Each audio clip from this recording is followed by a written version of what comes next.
நோட்டாவால் நீங்கள் எதையும் தடுக்கலை, எதையும் மாற்றலை, எதையும் பதிவு பண்ணலை, எந்த லாபமும் இல்லை.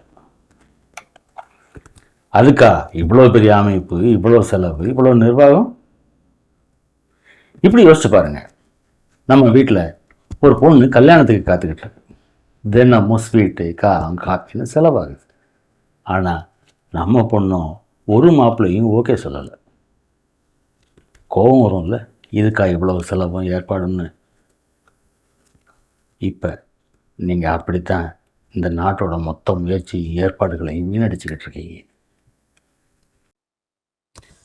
நாம் ஒரு இடத்துக்கு போகணும்னா ஏதாவது ஒரு வழியை தேர்ந்தெடுத்து தானே போவோம். எந்த பாதையும் சரியில்லைன்னா அதுக்காக நான் ஊருக்கே போக மாட்டேன்னு இருந்துருவோமா? இல்லை நமக்கு பிடிக்கிற மாதிரி புதுசாக ஒரு ரோடு போட்டு அதில் தான் போவோமா? அப்படித்தாங்க. உள்ளதில் நல்லதாக ஒன்று தேர்ந்தெடுக்கிறது தான் நம்ம ஜனநாயக முறை. நோட்டாவை விட தேர்ந்தெடுக்கிறது தானே பெட்டர்.